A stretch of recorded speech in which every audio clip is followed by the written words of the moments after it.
Le damos la bienvenida al doctor Alfonso Zambrano Pasquel, penalista destacado ecuatoriano, y también a Darío Patiño. Él es periodista y también ha sido exdirector de noticias en Ecuador. Ambos bienvenidos. Primero, obviamente, vamos a presentarles a toda nuestra audiencia un reportaje sobre este tema.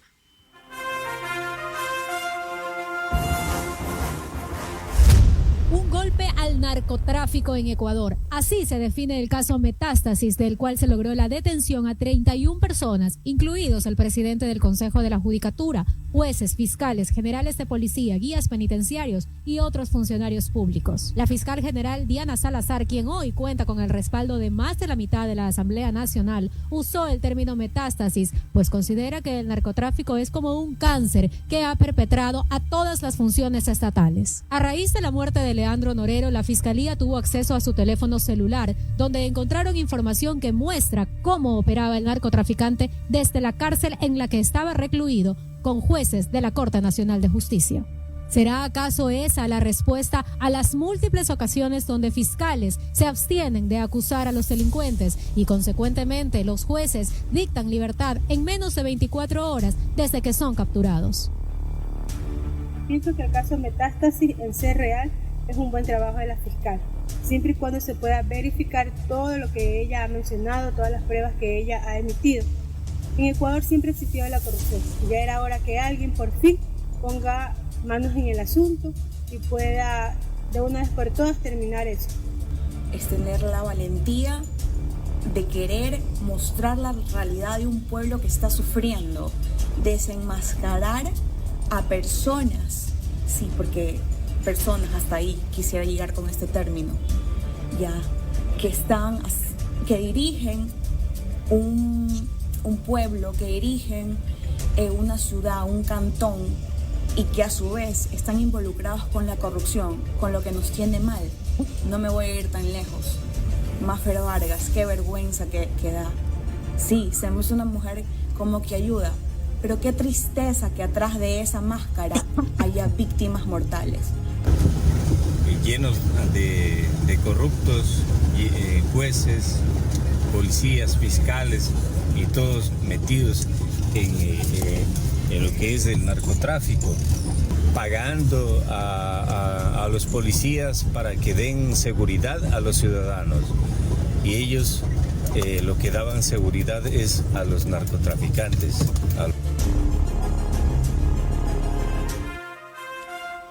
Listo, empezamos con nuestro foro. Les pedimos a nuestros invitados que por favor enciendan su cámara, justamente para empezar nuestro foro.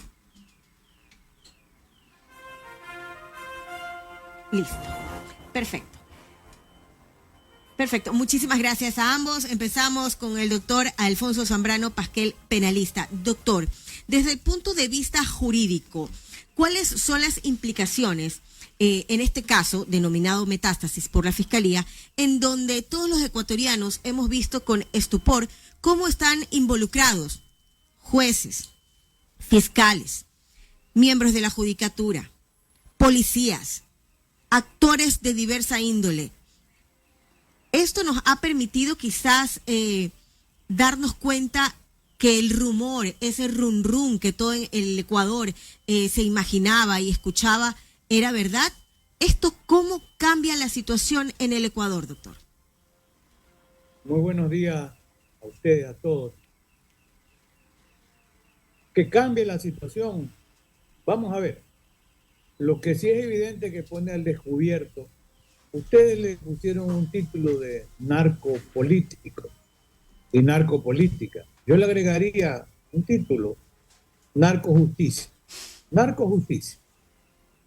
Y en ese escenario yo escuché a la señora fiscal general Diana Salazar, incluso en una entrevista con CNN, y ella dijo algo que a una pregunta de Fernando del Rincón, si este caso Metástasis pues, está englobado y que se iba a seguir investigando en esa línea, y dijo, hay otros casos Metástasis, hay otros.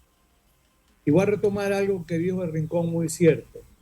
Por favor, cuídese y cuídese mucho. Y yo he pensado, porque eso fue hace 2 noches, en Italia, y ojalá que nunca ocurra en Ecuador, jueces y fiscales como Borsalino y Falcone fueron ejecutados por la mafia. Con un coche bomba, a uno lo hicieron volar con la familia. La señora fiscal general, para su propia seguridad, debiera permanecer en el sitio donde funciona la Fiscalía General del Estado, que fue la Embajada de Estados Unidos, que es una fortaleza y es un búnker. Eso es impenetrable, a prueba de bombas y de balas. Ella debe permanecer ahí. 0 de entrevistas presenciales, por favor, no se exponga. Envíe a sus abogados y haga las entrevistas telemáticas por su propia seguridad. Nadie se lo ha dicho hasta ahora en el país, pero yo creo que esa es mi obligación ética y moral, para empezar. Lo otro, descubrió y puso en evidencia lo que ustedes bien dicen, una realidad. Yo digo, incluso abogados, y subtitulé un video reciente de 10 minutos, abogados al servicio del crimen organizado. Porque hay corrupción en algunos magistrados, algunos jueces, algunos fiscales, algunos policías y algunos abogados. Y reitero, el abogado que no se aparta de su rol puede cobrar el honorario justo que estime conveniente y sobre esos honorarios tributar. Miren, las mafias colombianas, como Rodríguez, contrataron grandes abogados que habían sido magistrados de la Corte Nacional y contrataron, el Chapo Guzmán en Estados Unidos tiene algunos abogados, como han tenido en otros casos donde Estados Unidos, cualquier abogado puede intervenir, pero que lo haga de manera honesta. Pero cuando un abogado se le arrodilla al patrón y le dice, jefe, mire, ya hablé, y hace capturas de pantallas que tiene que ser investigado. Mire, el doctor Wilman Terán tomó el camino correcto de renunciar al cargo. ¿Por qué? Porque podría ser, hay que investigar. Él tiene hasta hoy pésimos abogados, pero él se tiene que investigar si realmente él tenía conexión o no con el crimen organizado.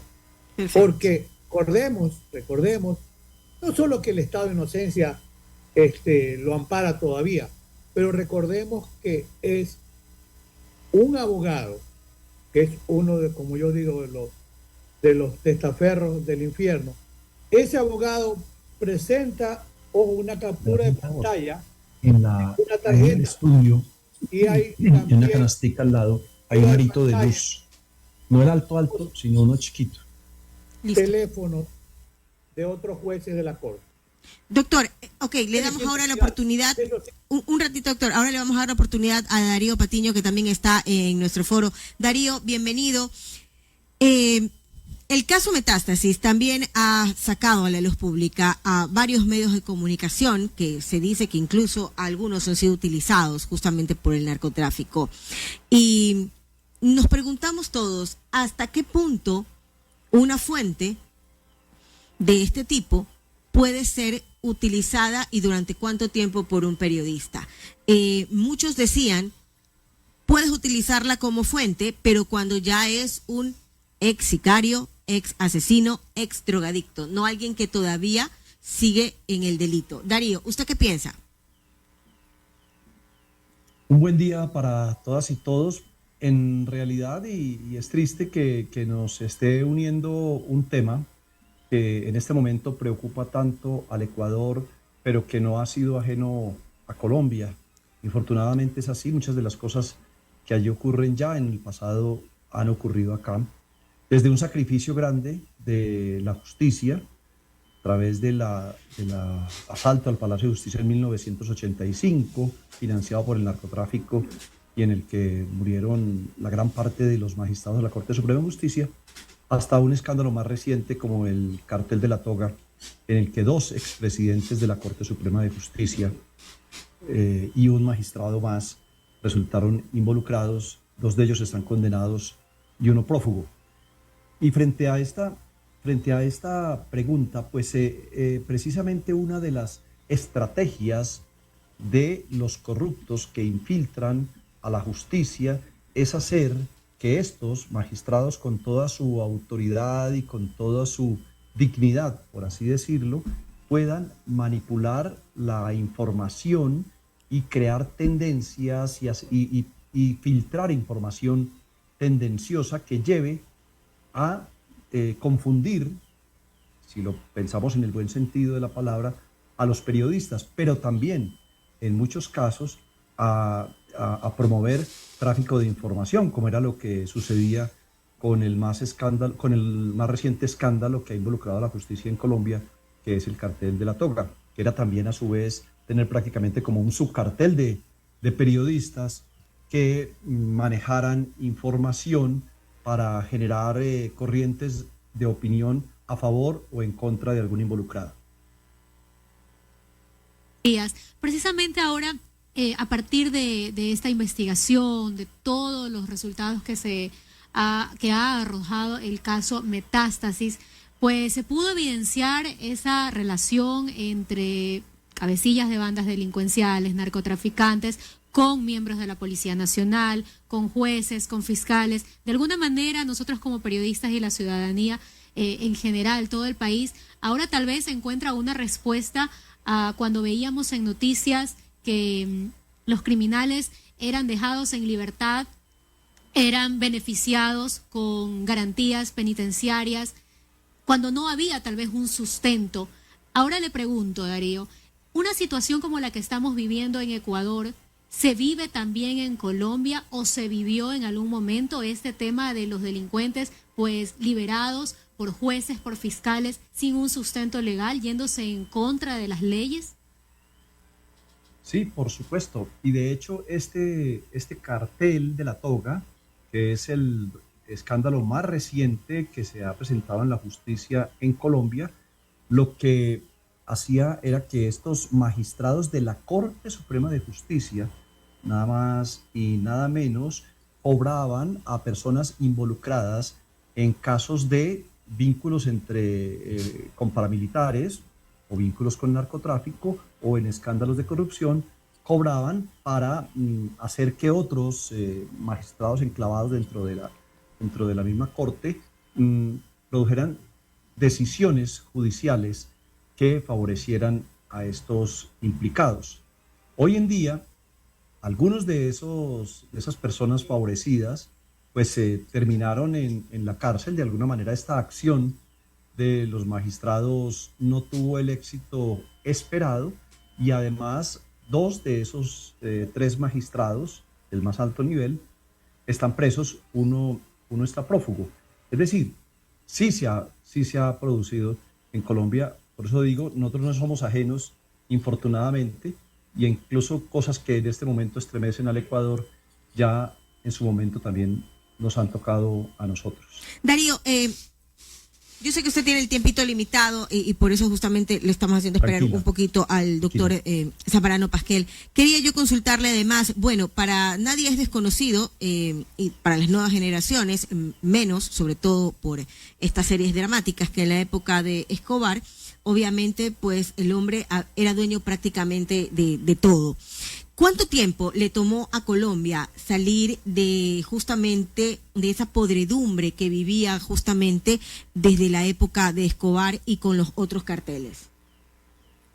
Pues creo que no ha salido. Hay una sentencia que dice, muerto el perro no se va con él la rabia. Y la verdad es que si bien estábamos recordando esos 30 años de la muerte de Escobar, de todas maneras sus secuelas quedan transformadas en otro tipo de actividad. Es decir, el narcotráfico en Colombia continúa. La vinculación de los grupos armados a la actividad de narcotráfico pues está en vigencia y de hecho por eso no todos han sido firmantes de acuerdo de paz, porque de todas maneras siguen en una actividad de narcotráfico.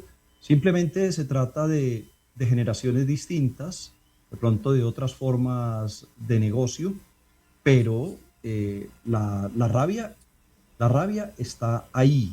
Es decir, cambian los personajes, pero el fenómeno continúa. Listo, Darío, le agradecemos muchísimo por haber estado con nosotros en nuestro foro. Sé que tenía otras obligaciones y que su tiempito ha sido limitado. siempre bienvenido. Gracias. Esperamos contar con usted para otro tipo de espacios en un futuro y pues desde ya que pase felices fiestas. Glenda y Gaby, muchas gracias. Ha sido un gusto estar con ustedes. Gracias, Y doctor Darío. Zambrano también. Gracias. Ok, Doctor gracias. Zambrano, continuamos con usted. Bueno, las fichas están echadas realmente con el caso Metástasis. ¿Qué más podemos esperar los ecuatorianos, sobre todo cuando la fiscal ha dicho que lo denunciado hasta el momento es apenas una tercera parte de la información que tiene? Mire, en un momento dado y en un proceso de investigación compleja, porque hay que recordar, el caso de la delincuencia organizada, o sea, tiene una característica, hay una estructura de poder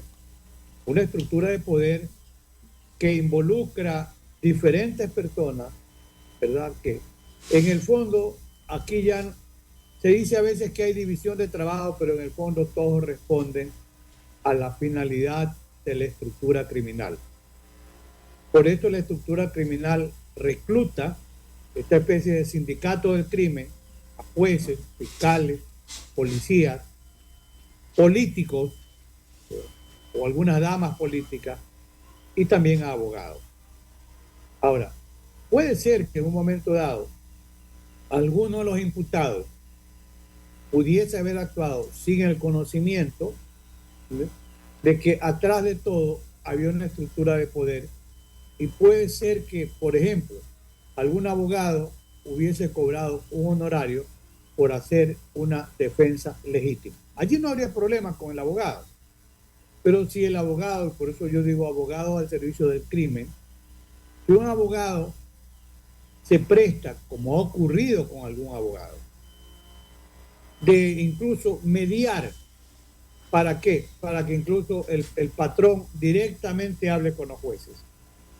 Tiene muchísima información la fiscalía. Y la información, ya ustedes empezarán ya a escuchar que hay que cuestionar la legitimidad de la fuente, que cómo se lo obtuvo, que si hay cadena de custodia. Bueno, para eso lo determinarán los peritajes o no. Pero el hecho, si se ha trucado o no un mensaje, lo determinarán los peritajes. Pero se debe partir prima facie como un hecho cierto en cuanto al resultado de la investigación me refiero. Yo le escuché al amigo Darío Patiño, cuando ustedes le hicieron una pregunta, incluso, bueno, aquí va a aparecer en Ecuador un cartel de la toga también ecuatoriano, sí, hay que parodiarlo. Como Robert Kligar, un experto norteamericano en el tema corrupción, escribió en 1991 un libro famoso, Gánsteres Tropicales, de gánsteres ecuatorianos también aquí. Pero miren, si hay algún equívoco, tendrá que la investigación determinarlo, porque también se pueden utilizar a personas. Y en el caso que ustedes mencionaron, ¿cuál es el límite para la investigación que debe hacer un periodista y un medio de comunicación digital? Mire, yo sostengo que mientras el periodista y el medio de comunicación no se aparte del interés en investigar, ¿verdad?, y llegar de manera a tratar incluso de confrontar su fuente, la investigación es correcta. Si el periodista se llega a involucrar con actos de corrupción, en ese momento ya el periodista se convierte en parte de la estructura de esa delincuencia organizada. Y ahí puede Pero ser sujeto de sanción. hasta hoy yo sostengo que no aparecen, si lo hay, que exhiba la fiscalía algún dato. Incluso a mí me pareció doloroso, pero cierto, que un coronel, pero tiene que ser investigado por otros temas, porque al parecer le daba protección a esa propiedad que ya va apareciendo, que habría una persona que le manejaba los bienes, que incluso se atreve, ¿verdad?, a amenazar a la fiscal general. Pues si esa persona tiene que ver con el caso, la fiscal tiene que imputarlo. Y si está en Estados Unidos, tiene que pedirlo en extradición. Es decir, cuentas claras, sin duda que sí. Entonces, mire, en un momento dado, queda en evidencia que sean jueces, ya con su nombre y apellido, porque están identificados, como un juez Curipayo, que ha manejado 60 habeas corpus. No es que las garantías constitucionales per se son malas, es mala el mecanismo que permite llegar a prostituirlas. Porque si una persona tiene derecho a acudir a una acción de protección o a un habeas corpus, que son garantías constitucionales, hay que reconocerle ese derecho legítimamente utilizado. Pero en el tema de las garantías, recordemos, cuando alguna vez han tenido problemas algunos miembros del Consejo de la Judicatura, han corrido a buscar una acción de protección. En la época de Hernán Ulloa, el Consejo de Participación Ciudadana corría también a buscar una acción de protección. Por eso se han desnaturalizado. Y si quieren ser gráficas, con el perdón de las damas, terminaron prostituyéndose las acciones de protección. ¿Por qué? Porque han sido vendidas a quien pagaba. Y allí ha sido vital la presencia de malos abogados al servicio del crimen. Porque en el cohecho, que es parte seguramente de este acto de delincuencia organizada, así como el lavado de activos, porque todo eso lo mira la Convención de Palermo del año 2000, le da inicio desde Naciones Unidas al tema de delincuencia organizada, pero que ya existía. Yo he leído desde 1919 en el tema ya de la mafia de Chicago y luego con la mafia de Al Capone en Estados Unidos. Sí, delincuencia organizada no es de ahora, pero ya Naciones Unidas puso las voces de alerta y dijo tráfico de drogas, tráfico de armas, tráfico de migrantes, lavado de activos, ¿verdad? Todo eso forma parte de una estructura criminal. Entonces, la investigación está bien que se haga, que se garantice el derecho al debido proceso de todo. Yo creo que parte de la factura al doctor Wilman Terán es haberse mantenido en el Consejo de la Judicatura en la presidencia, ¿verdad? Agarrado de uñas y manos, con una actuación desastrosa de ese Consejo de la Judicatura, tanto de la Judicatura como en su momento el Consejo de Participación Ciudadana y Control Social. Entonces, pienso que parte de la factura también se la pasan, pero hay que investigar las condiciones en que vive, porque mire, el tema del lavado de activos es importante. El incremento patrimonial no justificado. He visto yo en el dato, en la secuencia de que habría un mayor de policía que ha movido alrededor de 10 millones de dólares. No sé de dónde puede salir tanto dinero. Y en el caso de un coronel que está identificado, ¿a dónde llega el involucramiento con el crimen organizado? ¿Qué le dice? Quiero que me ayude. ¿Para qué? Para reparar los vehículos de la zona de San Borondón. Y le dice, bueno, ¿y cuánto cuesta? Y le pasa la factura que están al nombre del Ministerio del Interior y al parecer el patrón Norero pagó la factura y luego le dice que Dios le pague. Porque ahora los patrulleros están operativos. Yo le agrego, los patrulleros por desinterés del Estado que no estaban operativos, hoy están operativos gracias a ¿qué? A un dinero que proviene del crimen organizado. El policía, este coronel, se apartó de su rol, sin duda que se apartó, porque no podía ir a pedir dinero a quien está involucrado en temas muy graves como lo de sicariato, delincuencia organizada, lavado de activos, etc.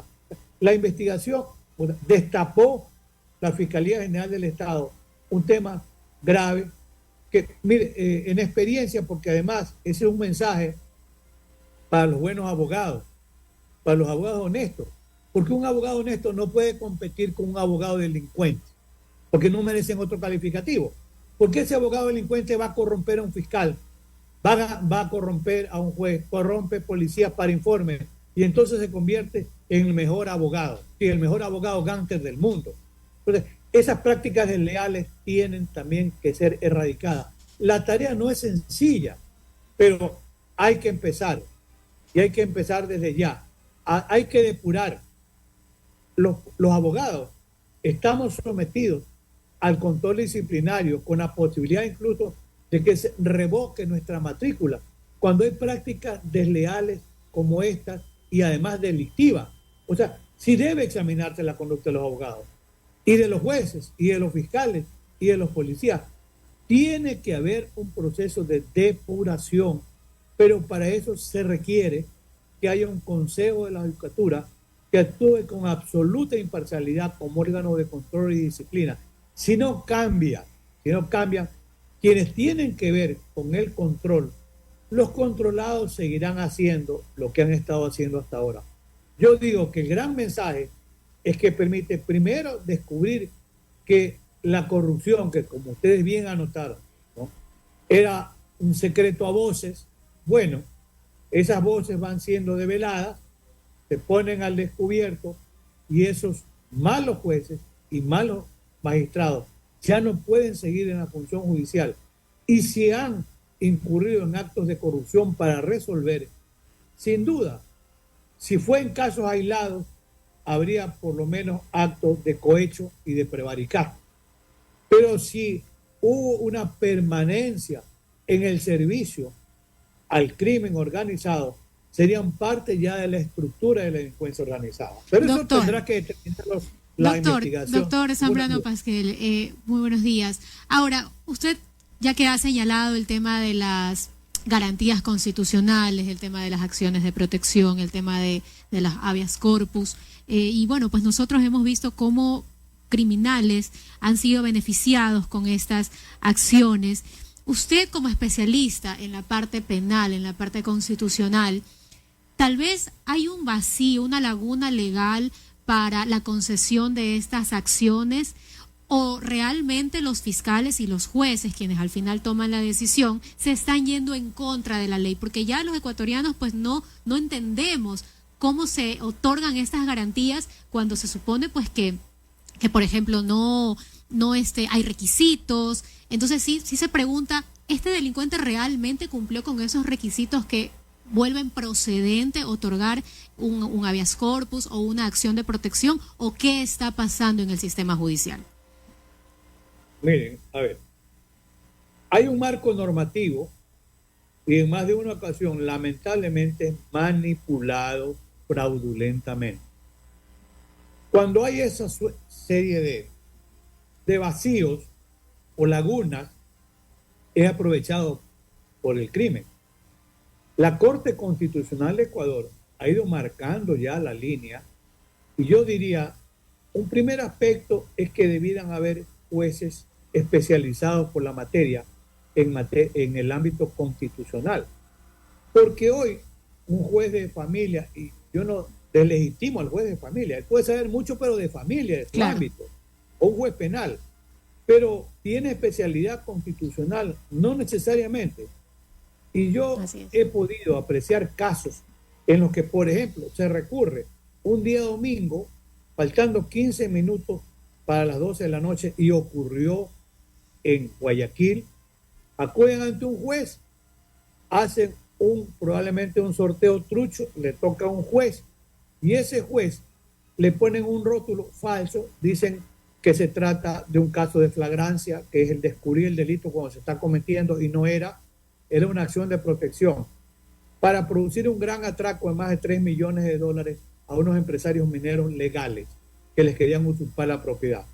Y ese juez a las 12 de la noche recibe y luego hace una providencia de 30 páginas dictando medidas cautelares, que eso seguramente un copia y pegue que le llevaron hechos. Yo revisé en la base de datos del CENESID y ese juez no tenía ninguna formación en el ámbito constitucional.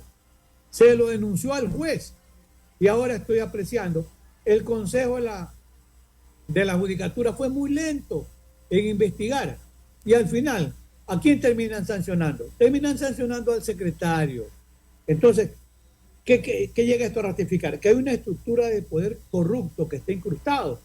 Porque incluso abogados, y de un estudio jurídico muy importante, ¿no?, con mucha publicidad, eran los abogados que estaban atrás del tema para atracar a los empresarios mineros legales. Y no pasó nada. Afortunadamente, una sala de la Corte del Guayas, esa sala a la final le dio la razón a los empresarios mineros, impidió un atraco. Pero es que ahí ¿qué hace? Se manipula, porque la Corte, a ver, yo pienso que debe haber jueces especializados en materia constitucional. 2, la Corte Constitucional ya ha ido poniendo líneas claras. No se puede acudir a un juez de Manglar Alto, porque una persona dice que vive en Manglar Alto. No, si ese no es el domicilio del afectado, o el lugar donde se producen los efectos, o por el fuero la Corte Nacional, entonces un juez no debe actuar, porque por eso aparece un juez como Vani Molina, ojo, en Manabí, que una persona A propone un recurso y utiliza algo que se lo hicieron los abogados, que es decir, A es el beneficiado, pero como B y C están en la misma situación, también no voy a beneficiar. Entonces, esos jueces han sido manipulados, pero manipulados por el dinero y por abogados que se han prestado. La Corte Constitucional viene marcando ya la cancha y tiene que ser muy claro.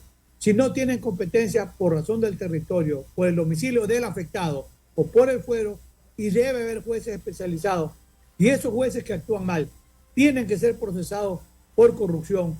Esas resoluciones tienen que ser declaradas nulas, sin valor alguno, para que vuelvan las cosas a su estado anterior. Doctor, le agradecemos muchísimo por haber estado con nosotros.